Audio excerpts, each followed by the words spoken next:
подкастыг үзэж байгаа бүх үзэгч та бүхэнд энэ өдрийн мэндийг дэвшүүлье. Оюутны болон Синтех байгууллагын хамтарсан подкаст инхүү шүдний салбар шинээр мэдлж байна. За тэгээ энэ подкастынхаа хамгийн ихний зочноор анагаах ухааны магистр эндодонтын эмч Цэцэн гүрж оролцууллаа. Таны өдрийн мэнд дэвшүүлье. Баярлалаа. Өдрийн мэнд төргий. За та үзэгчид зориулаад өөрийгөө товчхон танилцуулаач. За намайг Хотгон Баярын Цэцэн гэдэг 2011 онд эрүүл мэндийн шинжилгээ ухааны их сургуулийг нуур амны хэмж мэргэжлээр төгссөн. За тэгээд төгсөөд 2 жил тужмаа шүдний эмнэлэгт 2 жил ерөнхий эмчээр ажиллаж агаад тэгээд дараа нь Хятадд анагаах ухааны магистрийн зэргийг хамгаалсан. Тэгээд Хятадд анагаах ухааны магистрийн зэрэг хамгаалахын давуу тал нь нөгөө клиникийн магистр маань давхар эрдэнэт хамт сурдаг. Тэгээд тухайн үед эндодонтын чиглэлийн нарийн мэргэжлийн эмч болонгоо магистр хамгаалах боломж олгосон.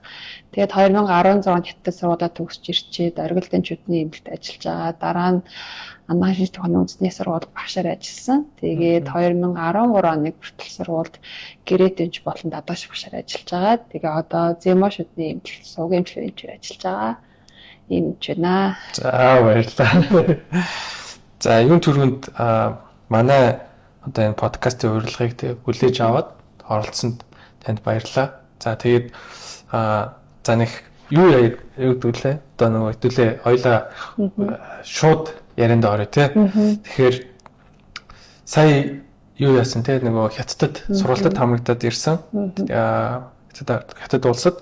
За тэгээ энэ сургалт ер нь хэр удаан үргэлжилсэн бэ? Тэгээд энэ сургалтаар та юу олж авсан бэ? Юу шинээр мэдэж авсан бэ? Саяын сургалт бол ер нь 2-7 хоногийн хугацааны сургалт байсан. Сургалтыг болохоор Сичуаны их сургууль буюу одоо Хятадтай бол хамгийн анхны шүдний сургууль 1907 онд байгуулагдчихсан.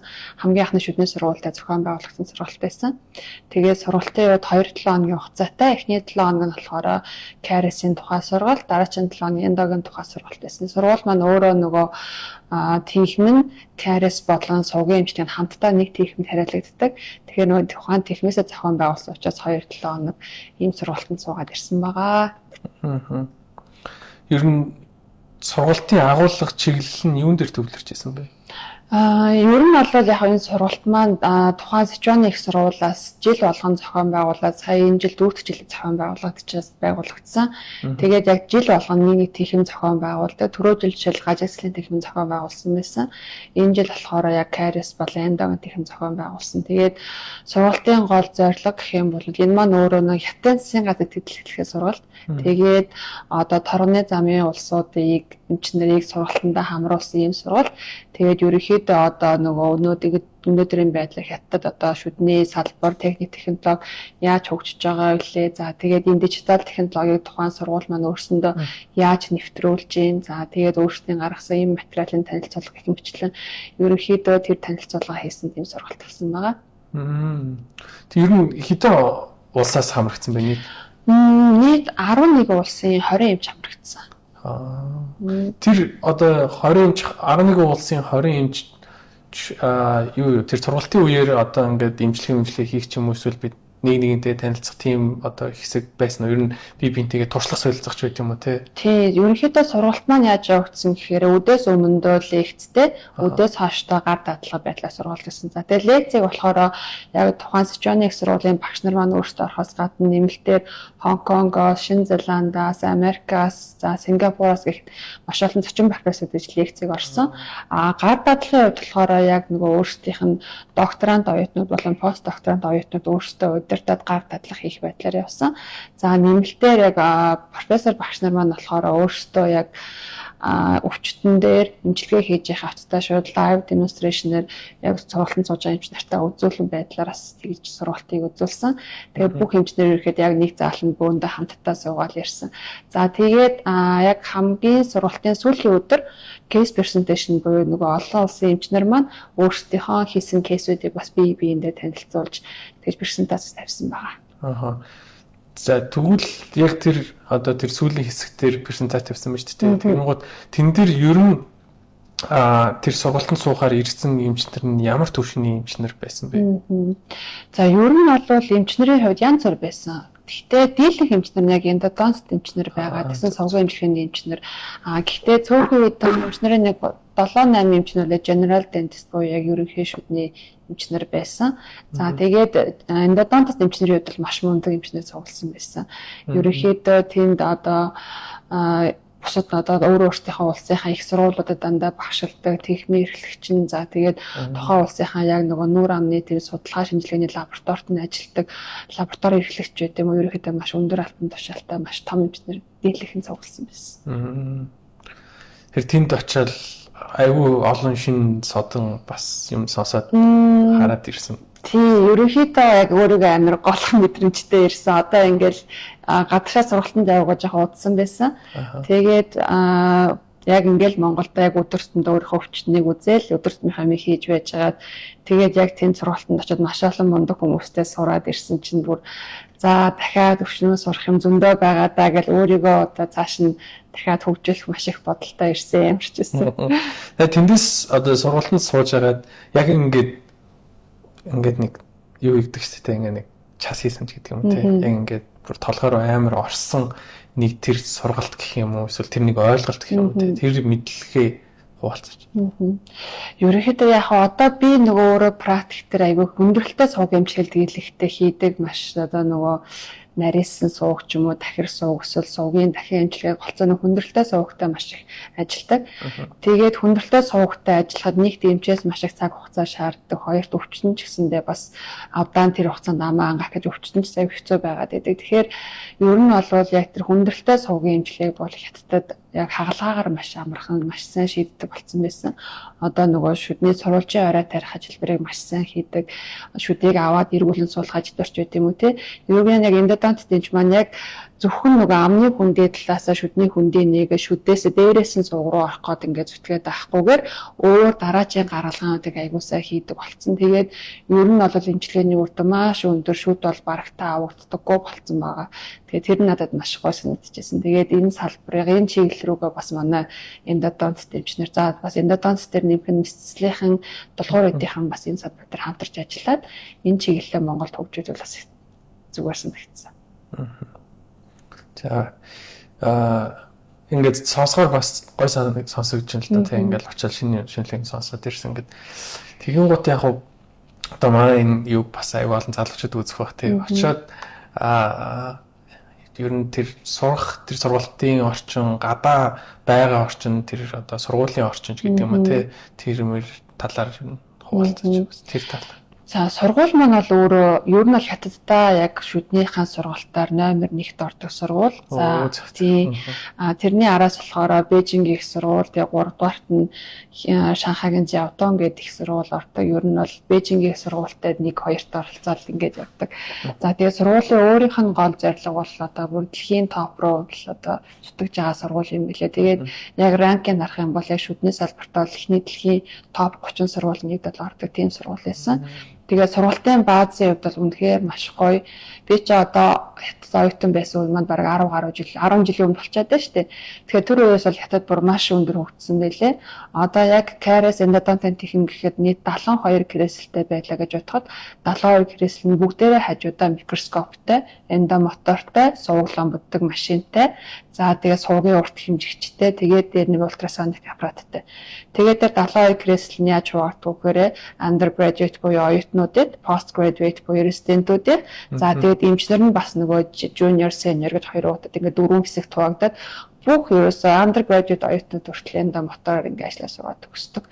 Үнэхээр тэр байдал нь бол үнэхээр гоё. Сургалтын бааз бол маш сайн. Дээр нэмээд багшилж байгаа боловсон хүчин бас үнэхээр сайн. Тэгээ боловсон хүчнээ бэлдэж байгаа одоо систем нь маш сайн байсан. Жишээлбэл одоо нөгөө түрүүн хагалгаагаар аягүй хэмжээндээ асуудлыг шийдэж байна гэж хэлсэн шүү дээ. Тэгэхээр хагалгааныхаа багийг жишээлбэл жилд ингээд 2 хүнийг байнга Пенсильвани их сургууль руу явж 3-6 сарын хугацаатай сургалтанд суулгаад авчирдаг гэж байгаа байхгүй. Тэгэхээр ерөнхийдөө нөгөө Пенсильвани их сургууль бол жишээлбэл одоо эндогийн хагалгаагаараа маш алдартай Ким гээд багш нь профессор байдаг. Тэгэхээр тэр багшаас очиж суралцдаг байгаа байхгүй. Тэр өөртөө нөгөө дэлхийн топ болохын тулд яг дэлхийн топууд хаана байна тийшээ багш нарыгаа илгээж суралцдаг. Тэр нь айгүй мундаг санагдсан. Сонсоод төрөл гой сонсон юм тийм. Аха. За тэнд сая бол сонслоо штэ ингээд тоног төхөөрөмжийн хувьд бол за ингээд 72 ингээд бас postgraduate юу гэдэг ингээд хуучтай юм те. Тэгэн гут ашиглагдж байгаа ер нь материалууд нь ямар материалууд байна? Материалууд намайг оюутан байх үед бол хятадууд өөрсдийнхээ материалуудыг хэрэгэлдэг байсан. Одоо очиход бол ер нь өөрсдийнхээ материалыг бараг хэрэглэхээ болцсон. Бас л яг дэлхийн мундаг брэндүүдийн материал хэрэглэдэг болсон. Одоо Японоос ихэд ломны материал дийлэхдээ Токуямагийн материал ашиглаж байна. За тэгээд Нишикагийн материал Японуудаас одоо тэрнийг ашиглаж байна. За тэгээд өөр Америкийн ерөнхийдөө яг хятадд Америкийн Dentsply компани болон Dentsply охин компани Cyber Endo нэлээд нөлөөтэй байдаг болохоор тэдний материал тоон төхөөрөмж нэлээд хэрэгжилж илээ. Ер нь бол тэгэл одоо яг судалгаанууд хамгийн өргөн ашиглагддаг эмчнэрийн хамгийн дэлхийн түгээмэл ашиглагддаг материалууд юу л вэ? Тэр бүгдийг хэрэгэлдэг болсон байлээ. Тэгвэл бол яг би бас энэ дээрс гайхчлал байна л та нөгөө нэг ер нь хятадын өөрсдийнх нь одоо энэ юуны хөгжилтэй материал тоног төхөөрөмжийн хөгжил ер нь бас хэр явж байгаа болоо ер нь өөрсдийнх нь материалын үед ер нь бол яг эмнэлэгтэй бол яг өөрсдийнх нь дотоодын брендийн байнга хэрэгэлдэг юм бол яа харахгүй Zumax-ийн микроскоп билээ. Нөгөө 72 креслэл дээр нь баг 72 болонд нэг Zumax-ийн микроскопыг тавьсан. Тийм тэгээд бид нараас яг гар дадлага дандаа микроскопн дээр исэн кариесийн эмчилгээний үед ч гэсэндээ эндогийн эмчилгээний үед ч гэсэндээ байнга нөгөө микроскоп ашиглаж исэн. Тэгээд яг микроскоп ашиглаж хийсэн ломб болон сувгийн эмчилгээ болов шал өөр байгаа хгүй. Тэгээд ер нь дотоодын брэндээс бол яа харахгүй Zumax-аа бол яа харахгүй бүх шүдэн дээр хэрэгэлдэг эмчнэр нь ч гэсэндээ junior senior эмчнэр нь байнга ашигладаг юм билээ. Эндо мотор бас. Эндо мотор болохоор Америк брэнд юм ашиглаж байсан.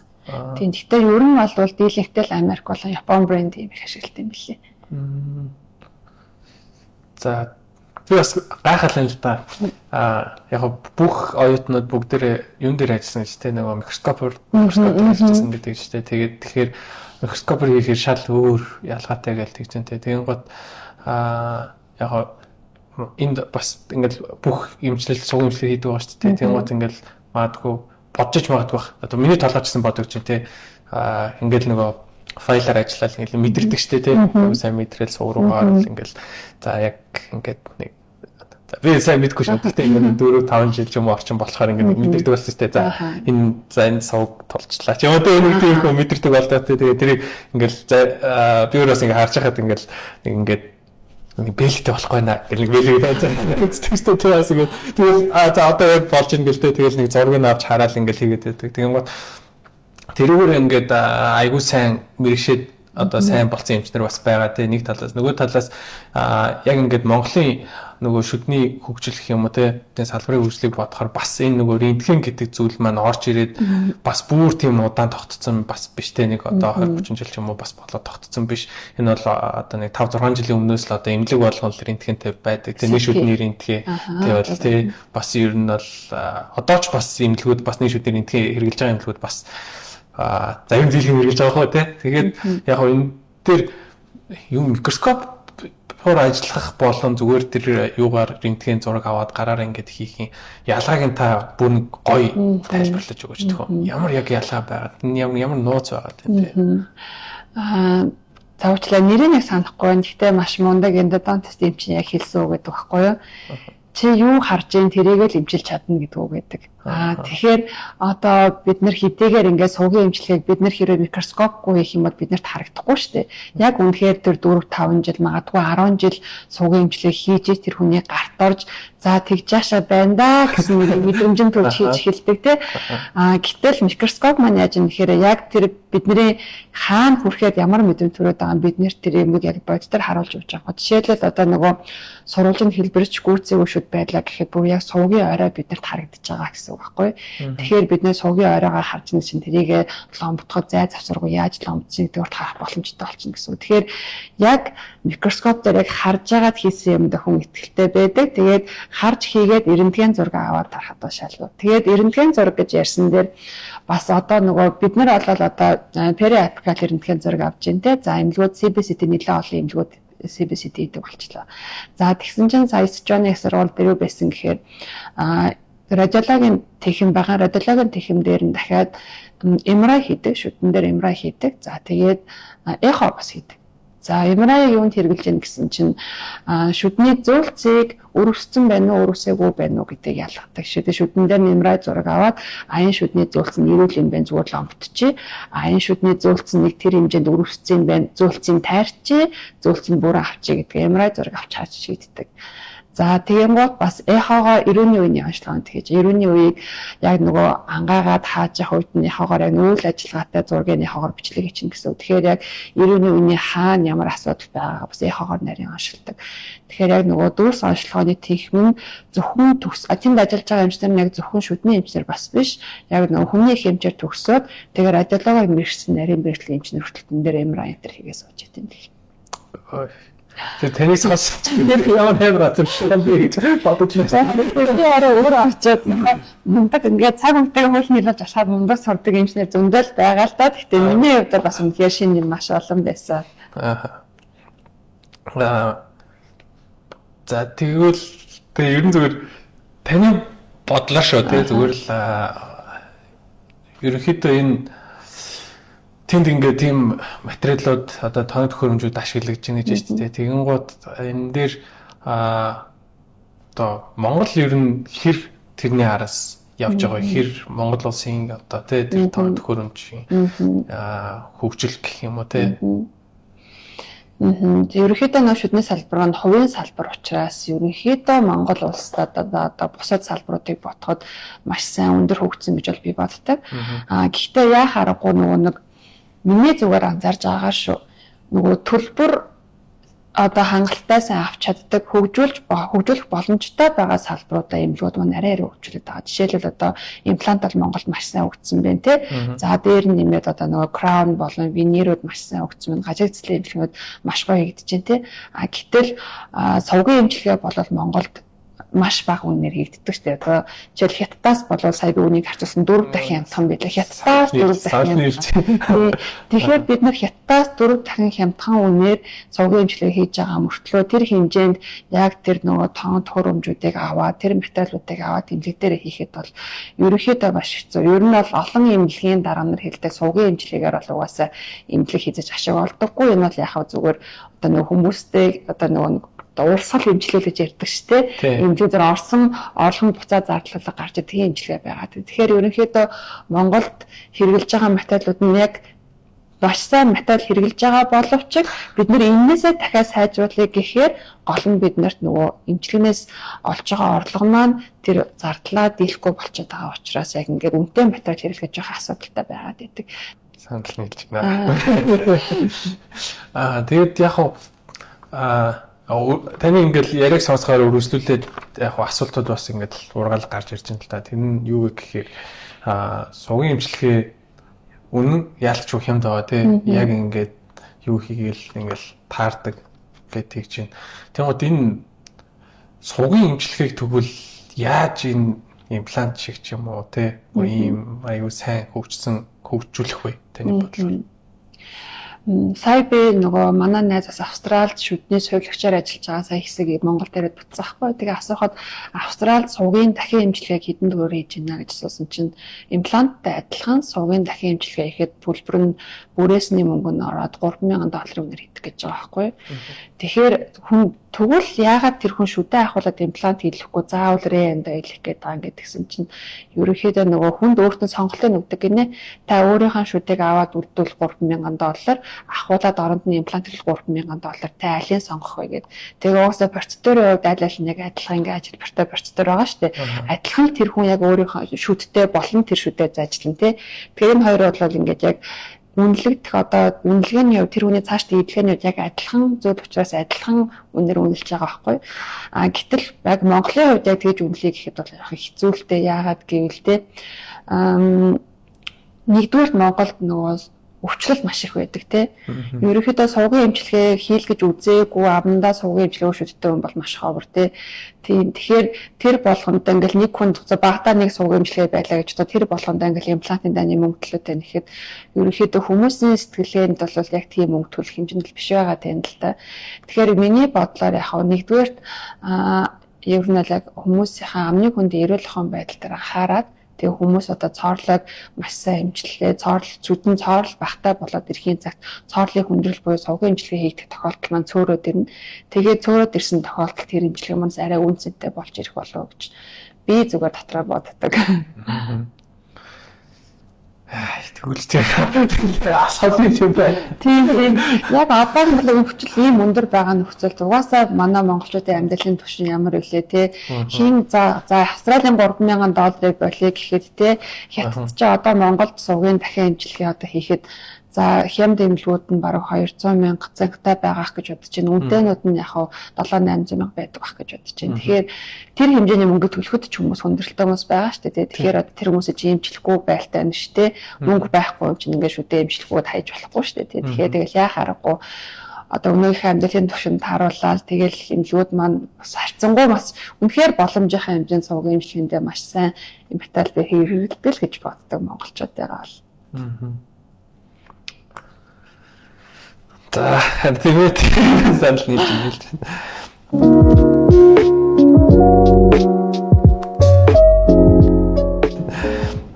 Яг зүгээр сая таны ярианаас бас сонсдог зүгээр бодлоо л да.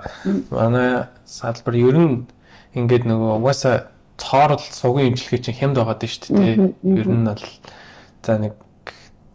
за би зүгээр асууж үзчихсэн юмдгүүдээс тэгэхэд сая сар 2 сарын өмнө асууж үзэж хахад ерөөд хамгийн хямдхан нь бол нэг 160 мараар бүр шүд сувгийн эмчилгээ хийгээд тах шиг байна. Ер нь бол тийм. Тэгэхээр 160-ыг бол хүн бас төлж штэ тий. 3-4 шүд төлчих юм байна гэд бодлоо. Тэгэн гут дунджаас доош орлоготой байсан ч бараг төлчихнө гэж бодож байна. Тэгэн гут шүдний эмчилгээ нь өөрөө хямд байгаад байгаа нь эргээд нөгөө хүмүүс урчлан сэргийлэх юм уу эсвэл тий энэ ингээд үнэтэй шүү. Үнэтэй болохоор би эрднээс шүдэ хайрлах болохгүй шүү гэдэг юм бас байхгүй байгаа гэдэг юм болоо гэсэн бас бодол төрж ин. Тэгэхээр бид нэр урчлан сэргийл гэл яриалаа гэж тий хамгийн гол нь урчлан сэргийл аюу сайн байх хэрэгтэй гэлээ. Урчлан сэргийл сайн байхын тулд ингээд нийтээр үнэ нэмэх юм болол бас гэж бодлоо. Хүмүүс илүү шүдэнтэй хайртай болоод тий илүү юу яадаг анхаарал тавьдаг болох юм болоо илүү үнэтэй болох юм бол гэсэн бас бодол төрж ин. Гэтэ бас тэр болтол хөгжиж гин гэхээр бас хажуулаад байна. Нэг үнэтэй газруудын эмчнэр бол яг тэгдэг юм билээ шүү дээ. Одоо тэр Австрали, Америк эмчнэр чинь угаасаа шүд үнэтэй учраас хүмүүс шүдээ хайрлахгүй л болохгүй тий. Тэгээ шүдээ нэг цааруулчих юм бол угаасаа маш их мөнгө төлөх учраас шүдэндээ маш хайртай байдаг гэдэг тэгж ярьжсэн юм шиг байлсан бид чид санаж байна. Тэгээс яг энд магадгүй өөр шүдний эмч биш хүн сонсож иж бас магадгүй тий. Тэгээд бид нар бас ингээд нэг цоорл зөвхөж амар мөнгө олоод дээдгүй шүү гэдэг. Хүмүүс нэг буруу ойлголттой байгаад ингээл шүдний эмч болчоор амар мөнгө олоод амар ингээл баян болол тэгж бодоод идэг. Гэхдээ тэр бол яг гадаад одоо тийм өндөр хөгжилтэй орнуудад бол тийм байгаа. Гэхдээ Монголд бол бас яг тийм бол биш байгаа шүү гэдээ бас хэлчих. Цоорлын эмчилгээ, сувгийн эмчилгээ бол яг зардал болон за нөгөөчөөс өвчнөөс авчаа төлбөр хоёр ер нь баг хоорондоо дүүцээл таарна. Тэгээд ийм чинь сувлэгт цалинжуулж байгаа, эмч цалинжуулж байгаа, тэнд ресепшн сууж байгаа, үйлчлэгч байгаа гэд. Ингээд дээр нэмээ бид нар материалууд дэлхийн түвшинд хүрэхүүц сайн материалуудыг нэмээд хэрэглээд ирэхээр ер нь бол тэндээс ямар ч ашиг бараг л авдаг та. Зүү. За хоёул сая бол юг ярьлаа шүү дээ тий. Тоног төхөөрөмж материал тоног төхөөрөмжийн чиг хандлагыг бас нэг ярьлаа. Энэ дээр нэрээ та юуг нэг та одоо нөгөө эндо мотороор нэрсэн юм хийж байгаа шүү дээ. Тэгэн гут ер нь эндо моторын тоног төхөөрөмжийн талаар та нэг юу яагач төхөө. Бас санал бодлоо нэг. За хамгийн хэрэглэж байгаа нэг морита гэдэг яваад байгаа шүү дээ. Тэр одоо хэрэг одоо тэр тоног төхөөрөмжийн талаар За ер нь бол яг янда мотор мэрэгсэн ч яг одоо янда дантист имж болохоор л яг янда моторыг байнга ашиглаж байгаа нэрс яг янда моторыг нэрээ мэрэгсэн бол биш. Тэгээд янда мотор ер нь бол одоо сувгийн эмчилгээ чинь нэг үндсэн 3 үе шат байдгийн хамгийн ихний үе шат бол янда мотор сувг өргөсгөх байдаг. Тэгэхээр сувгийг маш сайн өргөсгөж ээж тэрний араас бид нэр сувгаа сайн угааж чадна. Сайн угааж чадсан сувг маань одоо халдваргүй болно. Тэгээ халдваргүй болсон шүдээ бид нэр сувгийг маш сайн өргөссөн шүдээ маш сайн ломтож чадна. Тэрнээс биш ингээд зүгээр гар файлаар ингээд нарийнхан байгаа сувгийг бид нэр сайн угааж чадахгүй. Ялангуяа одоо сувагт халдварлагдсан байгаа бактерийн ерөөсөө дээдлийн хувь нь яг сурвалжийн орой хэсэгт нэлээд байгаад идэг. Тэгэхээр тэр орой хэсэгт хурж угаах, орой хэсэгт хурж эмийн бодисыг үлдээх, орой хэсгийг нэгтломдох гэдэг хамгийн чухал гэдэг. Тэгэхээр бид нэг уламжилт гар аргаар суугаар өсөлт маань яадаг гэхээр оройлууга тийм багаж хүрэх жоох хүндрэлтэй байгаад идэг. Тэгээ бидний эмчилгээ нөгөө амжилтгүй болоо дараа нь сувгийн эмчилгээсийн дараа өөрчлөлтөөд идэг. Тэгэхээр янда мотор бол биднэрт нөгөө сувгийг ханыг нэгдүгээр бүрэн цэвэрлэхээс гадна хоёрдугаар дараагийн эмчилгээ хийхэд маань сувг маань ингээ гой өргөн бэлтгэгдсэн байдаг учраас сувг дараагийн ломб маань ингээд угаалт нам гой болох гол үндсэн суурь болоод идэг. За тэгээд янда моторын хувьд бол яг маш олон брендийн маш олон янда моторууд байгаа. Тэгээд мэдээж брэнд болгон одоо нөгөө үн дагаж чанар гэдэг шиг те ерөнхийдөө үнэтэй байгаад ирэхээр л одоо янда мотор минь ашиглалт нь идэв удаан байдаг. Одоо манайхны одоо хамгийн сайн тийм креслтэй шүдний креслтэй ярихад те мэдээж одоо хятадын креслүүд ямар амархан өвдөртэй гэлээ те. Гэтэл үнэтэй брэнд креслүүд маань ямар удаан ашигладаг яг тэрнтэй адилхан янда моторч гэсэндээ ерөнхийдөө үнэтэй байх тусмаа илүү сайн болоод идэг. За дээр нэмээд одоо нөгөө сүүлийн янда моторууд чинь дээр нэг апс локатортойгоо болцсон байдаг. Апс локатор буюу локатороор физиологийн оройг тодорхойлно гэдэг бол ерөн сувгийн эмчилгээ нь яг хамгийн чухал зүйл. Тэгэнгүүт нөгөө хямд янда моторууд маань яг апс локатор маань яг наривчлалтай 100% зааж байгаа юу гэдэг нь аягүй эргэлзтэй. За Morita брендийн хувьд бол яг нөгөө апс локатороо усаад дэлхийд номер 1 штэ. Дэлхийн бүх эмчнэр ер нь одоо мундаг эндодонт эмчнэрийг ширээг ингээд харахад дандаа л Morita-гийн апс локатор байж идэг. Тэгэхээр яг нөгөө янда мотор нь ч гэсэндээ яг нөгөө өөр дээрх апс локатор нь яг тэр технологи ашигласан учраас тэрэн дээрээ хамгийн сайн наривчлалыг оруулж өгснөөр давуу талтай байдаг. За Монголд ер нь энэ цоорлын өвчлөл, цоорлын хүндрэл аягүй өндөр байгаад байгаа шүү дээ. Тэгвэл хятад ямар байдаг вэ? Юу хамгийн өндөр асуудал байдаг вэ? Шүдний хувьд, амны үндийн хувьд. Сая сургалтын нэрэл болоод хятад бол цоорлын тархалт нэлээд бага байсан. 60 хэдэн хувийг сонсогдох шүү болсон шүү. Ер нь бол нэлээд бага юм бэлээ. Тэгээд яг би өөрөө оюутан батж анзаардаг байсан. Ерөнхийдөө хүмүүс цоорл бол харьцангуй бага. Ер нь тулгуур эдийн асуудал нэлээд их байдаг санагддаг. Өөртөө нөгөө ерөнхийдөө нөгөө шүдэн нэлээд нөгөө давхарлаж ургадаг тийм ажиглалын асуудал ихтэй. За тэг өөртөөх нь хоолтын асуудал, хоолтын дэглэм байна. За тэгээд тамхи бас маш их татдаг ард түмэндээ тэрнтэй холбоотой тулгуурын асуудал нэлээд өндөр байдаг. Цоорлол харьцангуй бага.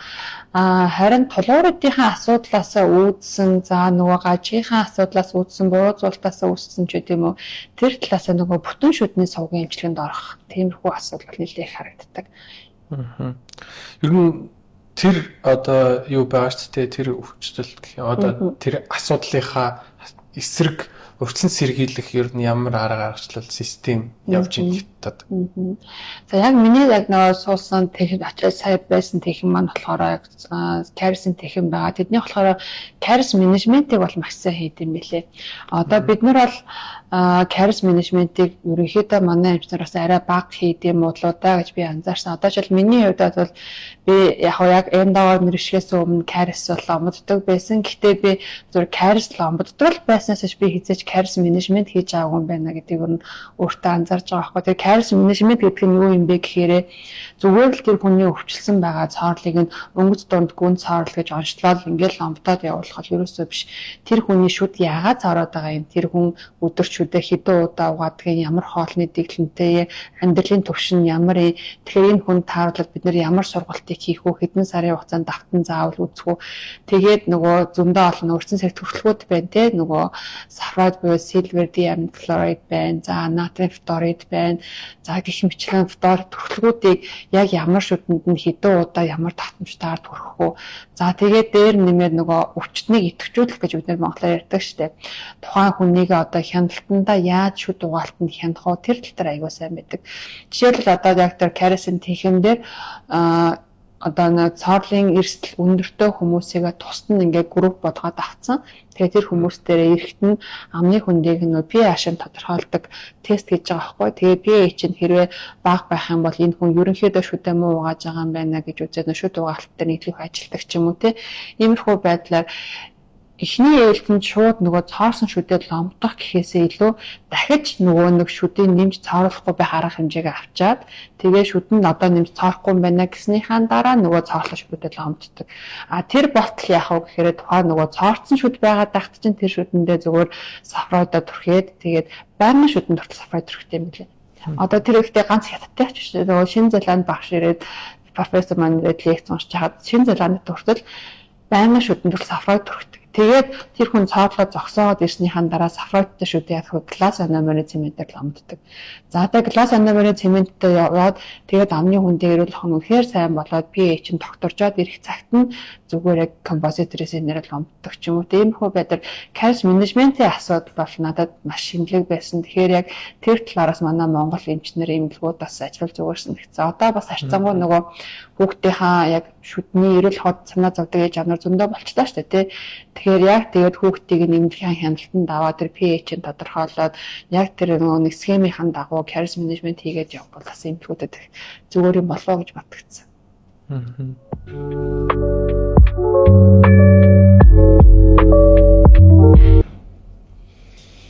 Сонсохоор айгүй сонирхолтой сонсогдож байна л да. Cash management гэхээр одоо тэр хүнийг нөгөө бүртгэх юу одоо тэр систем тэр бүх юм ингээд байна гэсэн үг тий. Тийм, cash management-ийг одоо тэр нөө AI-аараа бас хийдэг юм лээ. Тэр сургууль маань өөр дээр нөө AI одоо application нэг юмтай. Тэгээд тэр application-ыг ингээд хүн болгоныхаа утсан дээр суулгаад өгчдөг. Тэгээд өнөөдрийн үйлчлэгээр ингээд чиний амны хөндийн pH юм байсан. Ийм шүд чинь цооролтой ингэсэн байсан. За тэгэнгუთ орой ойлгонгод notification ирдэг. Шүдээ угаагаараа notification ирдэг. Тэгээд шүдээ угаахт нь тэр нөө техникийн профессорыг ингээд ийм animation маягийн болгоцсон. Тэр профессор хамтдаа шүдээ угаадаг. За одоо баруун дээдлээ шүдээ угаалаа 1 2 3 гэдэг нөгөөт нь дуулаад ингээд хүүхэлтэй байдлаар хүүхд нь яг тэр аппликейшн дээр тэр багштай цуг ингээд хамтдаа шүдээ угаад явж байгаа хгүй. Тэгээд аппликейшн дээр сарын дараа дүүд notification ирлээ яасан ирж шүдээ үзүүлээрэ гэдэг. Тэгээд гут очиж шүдээ үзүүлдэг. Ингээд хүн болгонд тэр нөгөө нэг өөрийнх нь эрүүлэх амны хүнд эрүүлэх байдалд нь таарсан аппликейшн утсан дээр нь суулгаад өгчтэй. Тэгээд тэрүүгээр хяналт өвчтний хянаад явдаг. Тийм хяналт бас байна. За амар өвчсөн юм байна. Харин тийм үнэхээр мундаг аваад тээ тий. За ойлгож байгаа сэдвээс азаах гэдэг шүү. За юу гэсэн штэ сая нөгөө түрүү асуусан хятад бас юу яаж байгаа гэд одоо нөгөө тулгуур эдийн холбогдлолтойгоор нөгөө сугийн эмчилгээний гэх юм уу тий асуудлууд аягүй хөөсч ийн гэдэг тийгчээсэн. Энэ Монгол хийдэж байгаа бас энэ айгүй сугийн эмчилгээтэй хийгдэж байгаа. Энэ дээр хамгийн их одоо тулгардаг ер нь асуудал юу байдаг вэ? За Монголд бол сугийн эмчилгээ ер нь дийлэнхтэй цоорлын хүндрэлээс л болж хийгддэг. Ер нь бол дандаа цоорлын хүндрэлээс болсон сугийн эмчилгээ яг толгойр эзтэй хавсарсан тохиолдлууд байдаг боловч харьцангуй бас арай цөөхөн байдаг. За тэгээд миний бодлоор хамгийн хэцүү асуудалтай эмчилгээ бол сугийн дахин эмчилгээ. Бид нөгөө өөрсдөө яг сугийн эмчилгээгээ бас яг төдийлөн сайн хийж чадчихна уу гэхээр бас үгүй байгаад байгаа байхгүй.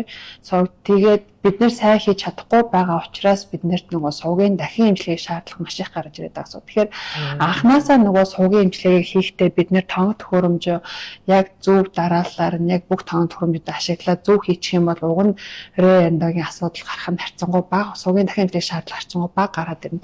За тэгээд бага гарч ирэх хэрэгтэй ч гэсэндээ хүндэл бас бага. Жишээлбэл суугийн хэрэг бүтэн л амтсан байсан мөртлөө сурвалжийн айдаг өөрчлөл үүссэн бол тэр суугт сууг эмчилгээхэд харьцангуй амархан. Гэтэл суугийн дутуул амтсан байгаа шүдэн дээр суугийн эмчилгээ дахиж ихэд айгүй хүндрэлтэй болоо явчихсан. Тэгэхээр ер нь бол Монголд яг суугийн дахин эмчилгээ хийхэд бол нэлээд асуудалтай болоод байдаг. Энэ дэр ер нь таны одоо ашиглаж байгаа арга аргачлал гэх юм уу тийм юм байгаа юу тэр талаас байвал та бас уулзаж. За мэдээж яг эндо мотор бол мэдээж хүн болгон дээр заавал хэрэгэлдэг. Ер нь бол эндо мотороор үүсгэсэн суугтал дараа эмчилгээ амжилттай болдог. За тэгээд эндо мотор хэрэглэснийхаа дараа суугт үлдэж амийн бодисууд бол мэдээж хамгийн сайн бодис бол кальцийн гидроксид. За кальцийн гидроксид дундаа кальципекс буюу нишикагийн кальцийн гидроксид бол угаасаа маш сайн байдаг. Ер нь бол маш том үргэлжлэл шүтэн ч гэсэндээ нишикагийн кальцийн гидроксид хийгээд явуулчаад дараа нь үргэлжлэл маш хурдан идэгдэг. Тийм давуу талтай байгаа. За дээр нэмээд ломтохтой болохоор ерөнхийдөө биосерамик сэлэр буюу кальцийн силикат зуртай сэлэр гэж нэрлэдэг байгаа. Тэрийг бас тогтмол хэрэглэдэг. За манай эмнэлгээр болохоор биорут гэдэг септодонтын материал хэрэглэдэг. За хэрвээ сурвалж хэлбэрч гүйцээг шүүд байх юм бол бас одоо нэг бусад MTA суурьтай материалууд, биоматериалууд байгаа тийм бид нэрийг бас хэрэглэдэг байна. За ер нь энэ Монгол эмчнэрийн одоо бидний гэсэн үг шүү дээ тий. Сувгийн эмчилгээний ур чадвар гадаад улстай за тэр дундаа хятадтай ч юм уу тий харьцуулахад ер нь за хоёлаа микроскопыг хасчээ тий. Зөвөр ер нь одоо яг ингээд юугаар нь бодоод үзэх юм бол одоо яг тэнд манайд ашиглаж байгаа материал тэнд бас ингээд ашиглагдаад хийж байгаа гэдэг төсөөллөөр ч юм уу тий. За тэгээд бодоод үзэх юм бол эмчнэрийн ур чадварын хувьд ер нь хэр ядгатай байгаа гэж бодож байна. Яг хоо ер нь ямар ч улс оронд одоо нөгөө сайн эмчлэг, сайн эмч гэж байгаа, муу эмчлэг, муу эмч гэж байгаа. Тэгэхээр яг ингээд бүх монголчууд нь одоо сайн байгаад бүх хятадууд нь муу байгаад ч юм яг үндэстэй нь л жоохон төвөгтэй л дээ. Мэдээж яг тухайн улсынхаа яг сайн эмнэлийнхэн сайн эмчдэр нь очиж чадвал ямар ч эмч сайн хийн. Гэтэл одоо Японд хийлгсэн мөртлөө айгүй муу сувгийн эмчилгээнд бэрээ энд орж исэн тохиолдол зөндөө л байдаг. Тэгээд яг нөгөө гадаад Монгол хийс илгээ тухайн хэмжээ ур чадвар ер нь бол айгүй нөлөөтэй. Тэгээд ерөнхийдөө миний бодлоор одоо Монголд эндогийн салбараас харьцангуй хөгжиж эхэлж байгаа гэж хардаг. Яагаад гэвэл одоо сургууль маань яг эндодонтын толгойн шүдний толгойн сувгийн шийд тэхэн байгуулагдаад одоо бид нэр эрдэнэт 3 байна 4 төсөлтүүдэд авчиж байгаа. Тэгэхээр ерөнхийдөө эндодонтист эмчнэр маань харьцангуй олон болоод ирж байгаа. Тэгэхээр одоо эмнэлэг болгонд эндодонтист эмчнэр ажиллаж эхэлж байгаа гэсэн. Тэгэхээр нөгөө нэг үхрийн ивэр даргуул 1000 үхрийн ивэр даргуул гэж нэг эмнэлэгт нэг эндодонтист эмч байхад тэр эмч бусад эмч нартаа эндог эмчлэг ингэж хийдэж шүү. Энийгээ тэгээ тэрийгээ ингээд ингэ зөвлөгөө өгөөд ирэхэд бусад эмчнэр ч гэсэндээ миний бодлоор дагаад сайжрах болов гэж найддаг. Тэгэхээр одоо яг ингээд яг мэргэжлийн эндодонтист эмчнэр Монголд бэлтгэгдээд эхэлж байгаа учраас минийхаар Монголд бас сувгийн эмчилгээ ингээд жил хэрэгцсэн сайжрна гэж хардаг. За дээр нэмээд нэг онцлогоолох юм гэх юм бол одоо Азтай болвол яг эндодонтист гэдэг эмч мэргэжилтэн бэлтгэдэг цөөхөн хэдэн орн байт юм билээ. Сая ингээд гадаад эмчнэртэй уулзч хаад шин Малайзад болвол эндодонтын тэхэм гэдэг тэхэм бол байдаг юм билээ. Тэхэм нь болохоор цог засал одоо кариес эндо юу гэлээ дөрөв юм ингээ хоорондоо нийлсэн тэхэм байдаг. Тэгээд яг эндодонтис гэсэн эрдэнэт бол авдаггүй. Эрдэнэт авах нь авдаг. Гэхдээ эндодонтис гэсэн гэрчлэгээ өгдөг байгаа байхгүй. Тэгэхээр манайх бол яг мэргэжлийн эндодонтист эмч бэлдэж байгаа учраас ерөнхийдөө хүмүүсийн сувгийн эмч жил ирэх тусам сайжрах болов гэж би найдаж хүлээж байгаа. За. Ерөнхийдөө тэр талаа эндодонтын резидент аваад эхэлсэн гэсэн. Тийм хизээс авч эхэлсэн бэ? 2022 онд анхны эрсдэлтэй авсан гэж байна. Одоо манай энэ жил 3 дахь ба 4 дахь эрдэнэтүүдээ төгсөж байгаа. Одоо нэг 10 гаруй эрдэнэт эмчтэй болсон шүү бид нар нийлээд. За. Тийм аваа олоолаа болоод л байгаа. Юу болохоор ерөөс ямар ч үдэл. Тийм за. Тэгвэл яг бас сая хэлжинтэй нэг сая сонирхолтой санагдаж л да нөгөө AI юу аппликейшн дээр ингээд шууд ажилладаг болсон гэж тэгж байна те. Тэнгууд энэ шүдний эмчилгээ онцлогоо одоо тэр төлөвлөлтөнд ч байд юм уу те. Энд ер нь AI ямар оролцоотой байна? Шүдний те шүдэн дээр ямар оролцоотой байна? Тэгээд тэр нь энэ одоо бидний эмчилгээнд хэр их нөлөөлж ийн ямар үр дүн авчирч байна тань. Та сая яваад ирэхтэн бод харсан баг тий. Сая миний харснаар AI одоо кариес менежмент дээр ашиглаж байна. За дээр нэмээд радиолог дээр маш их ашиглаж илээ. Жишээлбэл одоо панорам зураг авлаа гэж бодоход панорам зураг аваад дуусахад хажууд нь тэр өвчтний нөгөө панорам зураг дээр нь дүгнэлт хийсэн AI дүгнэлт нь хажууд нь хийгдээд гарч ирдэг. Тэрэн дээр нь одоо тэр шүднүүд нь цоролтой юм байна. Тэр шүднүүд нь сувгийн эмчилгээ хийх юм байна. Энэ нэг актараа саатцсан юм байна, тэгцсэн юм байна, ингэсэн юм байна гэсэн дүгнэлт нь шууд гараад ирдэг. Одоо нөгөө заавал радиологийн эмч өөрөө тэр нөгөө дүгнэлтээ бичээ суухгүй нь шүү дээ. За тэгэнгუთ одоо тэр дүгнэлт тэр одоо AI технологи дахиад CBCT дээр хөгжүүлэгдэж байгааг сонссон. Тэгээ CBCT дээр хөгжүүлэгдээд ирэхээр яах вэ гэхээр цугийн эмчилгээнд дээр жишээлбэл за одоо 3-6 дугаар шүдний distal lingual сувг нь хилэн тал руугаа тэдэн градус тахир юм байж байт юм уу те. Иймэрхүү байдлаар эмч заавал нөгөө нэг зургаа ингээл өөрөө яатсан бол гэдэг ингээд хараад байх шаардлагагүйгээр ерөөс AI зургийг боловсруулалт гаргадаг болсон юм лээ. Ер нь тэр хэдэн хувьтай бодит вэ?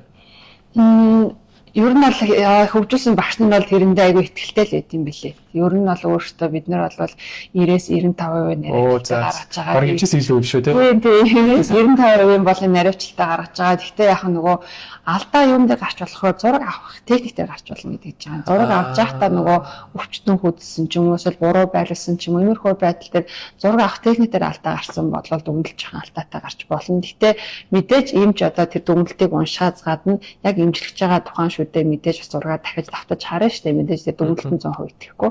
Тэгээ тийм учраас ерөнхийдөө алдаа бол барахтаа гардаг л гэж үздэг юм л. Зөө амар шүү дээ.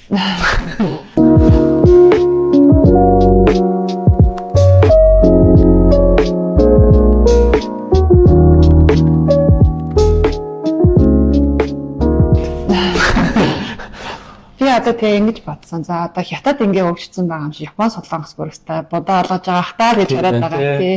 Яа. Тэгээ хөгтө зүгээр энэ дэр юм зүгээр юм санаа толгойд бодогдоод байгаа асуулт юу одоо ингээд ер нь бол яг хөө сайн нэг AI-аар ингээл нэг зураг хийдэг юм гарлаа штэ тий. Жилийн өмнө үү тий. Жил хагасын өмнө нэг Midjourney гэл гараад амар хүмүүс шууглаа шүү дээ. Тэгэл за энэ дизайнерууд ажиллах боллоо гэл тэ нэлээд бас айц давтууллаа шүү дээ манай дизайнеруудыг тэ. Тэгмээд энэ шиг ер нь юу одоо байх вэ? Тийм одоо хэцээ нэг өдөр maybe тэ ингээд яна шүтний үж хэрэггүй боллоо. Өө ингээ юм бүх юм шийдэх гэдэг шүү. Гэх тийм ер нь айц байна уу? Харахаар бүрэн боломжийг санагдаад байгаа шүү дээ. Тэр бол яг робот бол жишээлбэл бага хэмжээний цоорлыг болгоомтгол ойрхон лугаас нэгдэж байгаа шүү дээ. Ер нь бол миний бодлоор тий. Тэгээ робот цоорлоломт чинь робот имплантаа суулгах чинь. Гэхдээ робот бол эндагийн эмчилгээ хийхгүй байна. Эндагийн эмчилгээ хийтэл бол бас л нэлээд хөгжих шаардлага. Тийм тэр хүртэл нэлээд хөгжих баг. Ер нь бол эхний ээлжинд робот бол ямар ч сан цоорлыг ломтдаг болох болов гэж бодож штэ тий. Тэгээ бодвол мундаг эмчнэр нь тэгээ тэр тал дээр ажиллаж байгаа ах уу. За бас тийм ээ. Сандал нийл тэр үлийн зөвшөөрч байна. Ааха. Тэгээд яг юу яг миний зүгээр хаж байгаагаар энэ AI гэл ингээл айгу хөгжөөд байна. Гэхдээ хажуугаар нь бас нэг хүмүүс нэг анзаарахгүй юм шиг мөртлөө чимээгүй айгу сайн хөгжөөд байгаа нэг салбар байгаа. Тэр нь юу вэ гэхээр энэ 3D байна тий.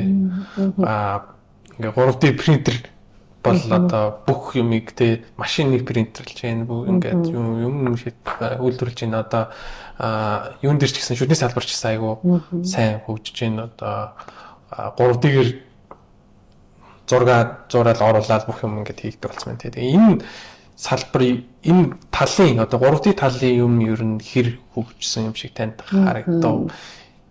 Одоо ер нь бол яг хөгжил тэр тийшээ л явж байгааг би анзаарсан. Ерөнхийдөө хичээл зааж байгаа багш нар бүгдээрээ л яг тэр 3D технологиг л одоо тэр хэмжлэгээнд ашигласныгаа л маш их кейс персентаж болж гарч байгаа байхгүй.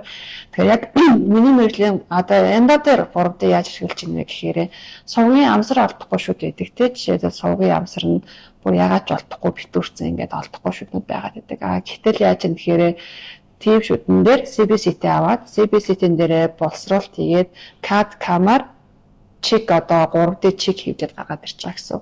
Тэгэнгუутаа тэр чигээ шүдэн дээрээ тавилаа тэр чигийн хангаалт нь ингээд нөхөө ээжэдэг. Яг тэр нөхрөө өрөмтгөж шуугуураа ингээд өрөндөд орчин гэсэн. Ингээд н олдохгүй байгаа сууг олдохгүй байна гэдэг одоо асуудал бол байхгүй болж байгаа юм билээ. За дараачийн гэх юм бол сурвалжийн орой ломдох одоо сурвалж бүрэн хэлбэрч гүйцээг шүд ч юм уу эсвэл сурвалжийн оройн шимэгдсэн шүднүүдэр оройг нь бид нэр MTR ломдож имчилдэг. Тэгээд ерөнхийдөө MTR сувгийн орой ломдох чинь айгүй чад төвхтэй процесс байдаг. Тэгэнгუთ яг тэрэнд нь зориулсан шүднийхээ хэмжээд шүдэн дээрээ дахиад CBCT аваад тэгээд тэрэн дээрээ 3D-гээр яг тухайн шүдэндээ зориулсан плагер хийчихэж байгаа юм. Тэгэнгүүт яг хөө сувгийнхаа шүднийхээ амсар дээр материалаа MTA зуураад бүндэлгээ тавилаа. Плагераар дээрээс нь ганж чихэхэд яг нөгөө материал маань орой дээр оччихно.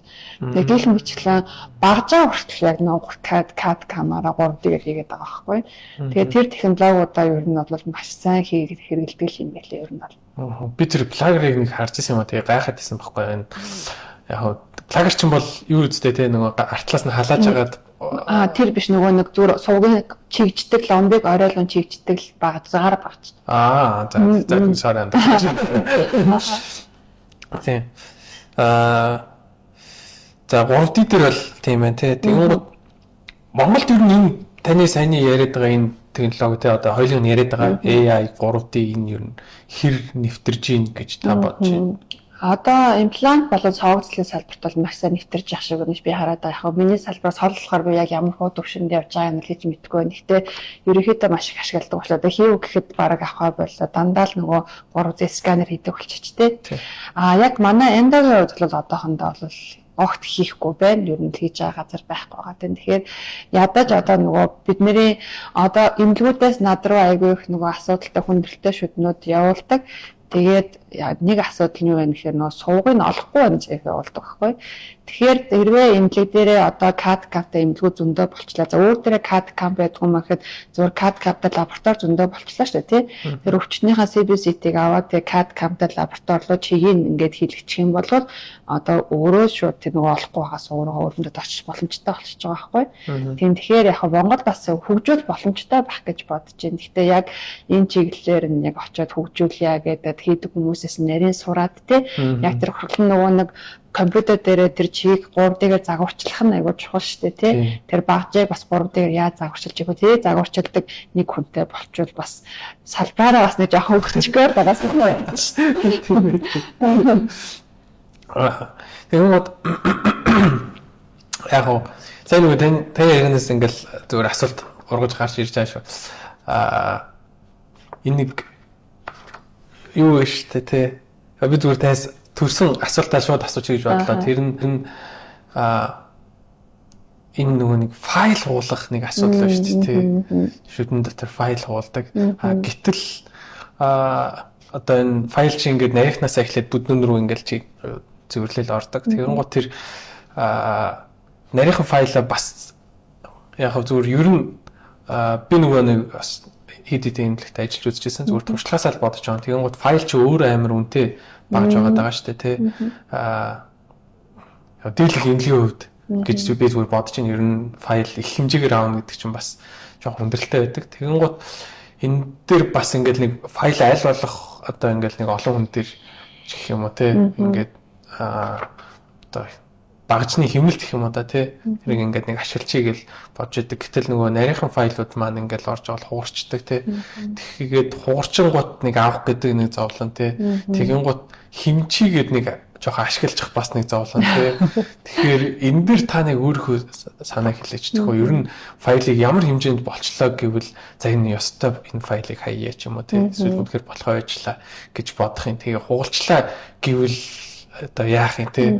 Тэгээд за согт багаж хуурах гэдэг бол ер нь бол хамгийн том асуудал байгаа тийм тий. За тэгээд яг хугарсан багжийг яах вэ гэдэг менежмент бол ер нь бас яриад тусахгүй маш одоо бүтэн цаг 30 минут лекц. Тэгээд яг ерөнхийд нь хэлэхэд бол тэр багаж хизээ хугарсан, хаана хугарсан, ямар багаж хугарсан тэрийг айгуу сайн үнэлэх хэрэгтэй. Жишээлбэл сувгийн эмчилгээ дөнгөж эхэлж явах сувг маш бохор байх үед багаж хуурсан бол тэр ер нь бол дараа нь хүндрэл үүсэх эрсдэл айгүй өндөртэй. Тэр файлыг болж өгвөл авбал зүгээр. Сувгийн эмчилгээ бүр ингээд дуусхын алдад жишээлбэл канал напалтны төлөө хуурчдаг ч байт юм уу те. Тэгэх юм бол тэр сувгийн файлыг заавал авах гэж. Яг л файлыг авахын тулд дахиад нөгөө сувгийн хан нэрүүлэлээс маш их хэмжээ өрнөддөг учраас тэр канал напалтны төлөө заавал гэж авах гэж оролдохын оронд хажуугаар нь өөр файлаар bypass хийчихдэг ч юм уу те. Тэгээд тэр файлыг суугт нь үлдээх байдаг ч юм уу. Иймэрхүү байдлаар нөгөө файлаа авах уу үлдээх үү гэдэг юмс кейс тэр өөр болоод ирнэ л те. За тэгээд авах гэж байгаа бол мэдээж бид нарт заавал хэрэгтэй нэгдүгээр микроскоп хэрэгтэй нөгөө харахгүй байгаа зүйлээ амжилт чадахгүй гэхдээ тэр файлыг харахгүй бол бид нэр авч чадахгүй. Дээр нь нэмээд ультрасоник одоо сувагт би эмчнэрийнхээ ультрасоник хэрэглэдэг болоосаа гэж бодоод идэх юм. Одоо манайхан бол сувгийн эмчилгээнд ультрасоник бол харьцангуй бага хэрэглээд байгаас нэгддэг. Ультрасоник хэрэглэдэг болох юм бол сувгийн эмчилгээнд ер нь маш их төхөмтэй болно гэж бодож байна. За. Ер нь энэ манай эмчнэртэй Монгол эмчнэр гэх юм уу цаашдаа илүү сайжрыг хөгжиж гэвэл юун дээр анхаарах хэрэгтэй юм шиг тань санагддаг. За ер нь бол мэдээж бидний салбар эрүүл мэндийн салбар гэдэг бол хүн байнга хөгжиж явах хэрэгтэй, салбар тасралтгүй хөгжиж идэг. Тэрийгээ дагаад бид нэр байнга суралцж явах хэрэгтэй. Тэгэхээр өөрөөсөө өөрийгөө за би болчлоо доо гэж өөрөөсөө өөрийгөө бодлохоор байнга суралцаасаа гэж хүмүүсийг хүсдэг. Тэгээд зөвхөн заавал ингээл гадаадын айгуу үнэтэй сургууль руу явна гэхээс илүү одоо сургалтууд чинь зөндөө олон нөгөө өнгөө сургалтууд онлайнаар захимаар явдаг болсон тийм. Тэр сургалтанд ч гэсэндээ суугаад жишээлбэл сая би Севтазонтэй сургалтанд сууж байгаа байхгүй онлайн сургалтанд. Тэгээд яхад сууг дүүргэгчийг яаж хийвэл хамгийн үр дүнтэй байдаг талаар тэнд нэг Их Британий эмч ингээл ярьж байгаа байхгүй. Тэгээд тэр эмчээс сонссныгоо би ингээл хийнгуут миний суугийн чиглэлгүй илүү гоё болоод явчихдаг ч юм уу те. Гэхдээ өнгөө байдлаар ч гэсэндээ хүн сурах боломжтой. Тэгэхээр өөрийнхөө одоо нөгөө сошиал хэрэглэн дээр ч гэсэндээ ядаж ингээд бүх эмийн компаниудыг дагчдаг, тэндээс явж байгаа сургалтууд, лекц семинарууд юу байна тэднийг өнгөөгөөч болтгоолоод авчдаг. Тэгээ боломж нь байвал гадаадсаа сургуульд ихс яваад сураад тэгээд ер нь төгсөлтөө сурж ижил хөгжих бахтаа л гэж би бодож байна.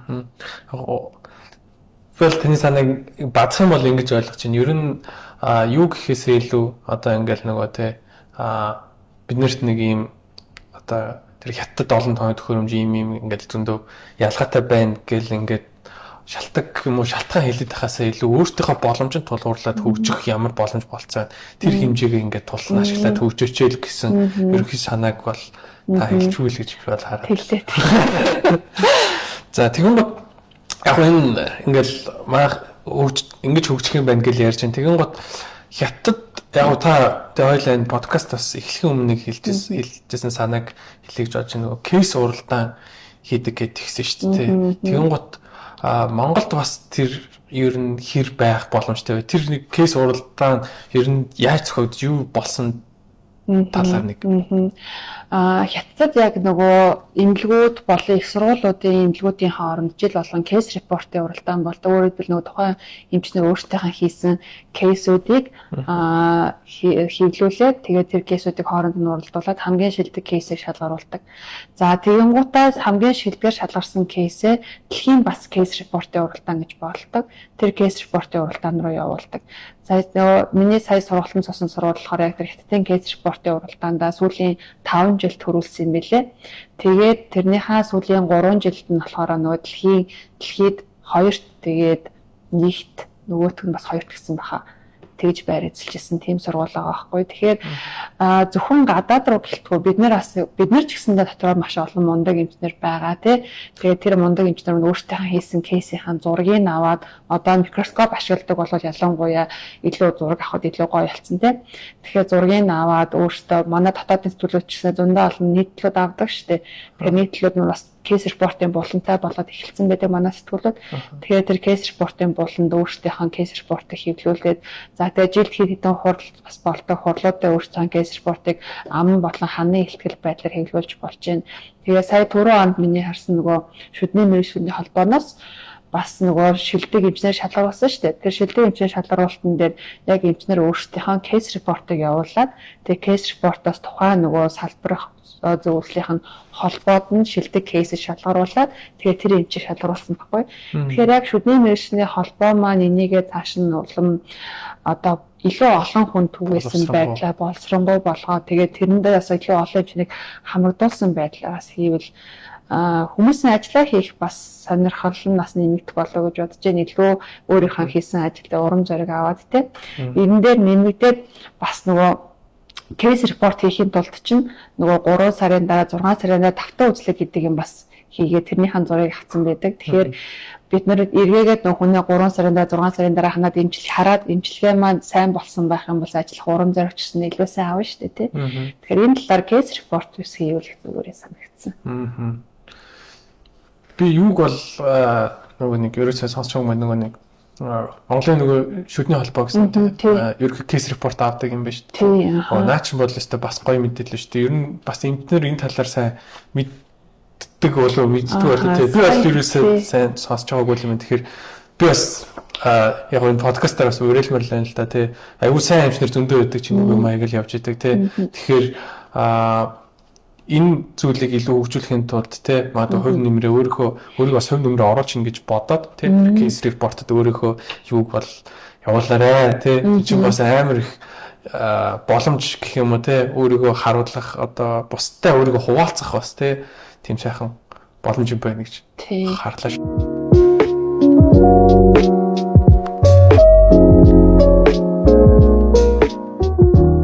Удахгүй одоо оюутнуудтай гэх юм уу те хамтарсан сургалт хийх гэж байгаа те энэ сургалтын талаар та нэг бас дэлгэрэнгүй ч юм уу тооцоолж байгаа те хэлж өгөөд. За сая явсан сургалт маань болохоор оюутнууд болон Синтек компани хамтарсан компаниар дамжуулаад энэ сургалтанд би ямар хамрагдсан байгаа. Тэгээд сая энэ сургалтаар сурсан зүйлсээ бас эргээгээд Монгол эмчнэртээ цаагээд удахгүй сургалт зарлах байгаа. Тэгээд сургалт маань болохоор сурвалж бүрэн хэлбэрж гүйцээгүй байнгын шүдний сувгийн эмчилгээ гэсэн сэдвээр явагдана. Тэгээд тэндээ бидний хэрэглэх материал яг л нөгөө сая тэр сургалтын дээр заалгасан сурсан материалуудаа бүгднийг ашиглана. За энэ дээр биорут, кальципекс, за канал сейлер, за серапати энэ зөндөө олон материалууд байгаа. Тэр материалуудаа бүгднийг танилцуулаад тэр материалаараа яаж ажиллах вэ, сувгийн эмчилгээг яаж хийвэл үр дүнтэй болох вэ, тэр талаар бид нэр сургалт хийхээр 8 сарын дундуур хийхээр төлөвлөж байгаа. 8 сарын дундуур хийхээр төлөвлөж байгаа сургалтын хугацаа. За ер нь юу лээ хэдэн хүн авах вэ сургалт нь? Цөөхөн энэ нөгөө 12 хүн авахар байгаа. Тий. Лекцэндээ бол арай жоохон олон хүн бүртгэн. Гар дадлагын хувьд болохоор маш цөөхөн хүнтэй. Яг гэвэл эмчнэрээ бүгдээрээ өөрсдөө микроскопоор яг нөгөө эмчилгээ хийх учраас микроскоп дээрээ ажиллахад нөгөө тухтай байх үүднээс бид нэр цөөхөн авч байгаа. Тэгвэл олон хүн микроскоптоор ингээд ажиллаад хаа жоохон зохион байгуулалт муутай, үр дүн муутай байх болов гэж бодоод цөөхөн хүнтэй сургалт хийхэд төлөвлөж байгаа. Ер нь тэр сургалтын сууж байгаа бол микроскоп дээр бол аюул сайн ажиллаж сурчнаа л гэсэн юм биш үү? Тий, тэр микроскоп дээр ажиллаад тэгээд сурвалж хэлбэрч гүйцээгөө байнгын шүдний эмчилгээг яаж хийх вэ? Яг тэр талаараа микроскоп дээр өөртөө гар дадлага хийгээд суралцсанаа гэсэн үг. За яг хоо цаг бас тий аюул гордоо юм шүү дээ. Аюул гордоо явчлаа. Тэгээд яг ярилцлагын маань цаг дуусгах гэж байгаа шүү. Тэгээд энэ одоо энэ ярилцлагын энэ подкастын төгсгөлд та энэ үзэгчдэж хандаж юу гэж хэлмээр байна? Ер нь санал гэх юм уу те өөрийнхөө. За ер нь бол одоо сувгийн эмчилгээгээр л одоо ярьсан сувгийн эмчилгээгээ л яриа гэж бодож байна. Тэгээд сувгийн эмчилгээ сонирхож хийдэг эмчнэр маш олон байдаг. Тэгээд энэ тэнд сургалт хийгээл явж хахад сувгийн эмчилгээндээ сайжраа яаж сайжрах вэ? Энийгээ сайжруулах ингээ тэгэл зөндөө эмчнэр ярьдаг. Тэгээд тэр эмчнэртэй маш их баярлдаг. Яагаад гэвэл энэ одоо ашиг олдоггүй салбар шүү дээ тий. Ашиг олдоггүй салбар байхад энэ салбарын эмийг сурыг ингээд хөгжийгээд ингээ хичээж идэх хүмүүс бол миний бодлоор айгүй хүний төлөө сэтгэлтэй хүмүүс байдаг болов гэж боддог. Тэгээд эмчнэр маань ийм хүний төлөө сэтгэлтэй байгаад сувгийн эмчилгээгээ сайн хий, сайжруулъя гэд ингээд хичээгээд явдагт нь маш их баярлдаг л гэж хэлье да. За баярлаа. Өмнөөс нь хариулчихъя. Баярлаа. Тийм. Ер нь таны цаашдын одоо хийхээр төлөвлөж байгаа төсөл эсвэл цаашдын одоо төлөвлөж байгаа сурахаар төлөвлөж байгаа эмчилгээч гэдэг юм уу тэр чих хандлагч гэдэг юм тийм юм байгаа тийм юм юу байгаа вэ? Одоо ер нь яг микроскоп дээр нэг хэсэгтээ төвлөрөе гэж бодоод байна. Микроскопыг яг нэг хэсэг бол одоо сая янда мотор нэлээд төвлөрч ажиллалаа шүү дээ. Одоо чарцсангуус имлгүүд нэлээд янда мотор хэрэгэлдэг болчихлоо. Одоо бол би микроскоп дээр нэлээд төвлөрч ажиллая гэж бодоод байна. Имлгүүдтэй микроскоп яаж ашиглахыг заадаг болъё те. Тэгээд ингээд нэг нь микроскоп ашигладаг болоод ирэхээр бусдууд нь гоё мэдээд ингээд бүгдээрээ микроскоптой болдог шүү дээ те. Яг тэр шиг ингээд микроскоп эмнэлгүүдтэй очоод микроскоп дээр яаж хэлвэл зүгээр микроскопын давуу тал нь юу юм, энийг ашигласнаар бид нар ямар эмчилгээ хийж болох юм гээд иймэрхүү байдлаар ерөнхийдөө микроскопыг эмч нартай илүү танилцуулах талаар л тэгэж ажиллая гэж бодож байна. За хувь хүний тал дээр гэх юм бол сурвалжийн одоо их асуудалтай шүднүүд дээр одоо тэр сувгийн эмчилгээний хагалгаанууд гэж ярьсандээ сурвалжийн орой тарих мэс ажилбар за тэгээд шүдийг аваад эргүүлэн суулгах гэдэг гих мэтлэн зүйлсийг бас мэс цэцлэгийн эмч нартайгаа хамтраад бас хийх юмсан л гэж одоо хүсэж байна да. За баярлалаа. За ингээд бидний манай цаг дууссан байна. Тэгээд бидний урилгыг хүлээж авч ирж одоо подкастэнд бас оролцсонд дахин баярлалаа гэж хэлье. За тэгээд цаг маань дуусчихын доо. Тэгээд ерөнхийдөө шүдний энэ нөгөө гадагшаа яваад ирсэн сургалт юуныхаа талаар болон одоо бас өөрийнхөө эмчилгээ арга аргачлалын талаар бас гоё бодтой гоё мэдээлэл хуваалцсан танд баярлалаа. За тэгээд хэрвээ одоо подкаст маань таалагдсан бол одоо бусдад бас шеэр хийж түгэж өгөөрэй. Тэгээд дараагийн одоо подкастаар уулзтлаа. Тэр баяртай. Баярлалаа. Баярлалаа.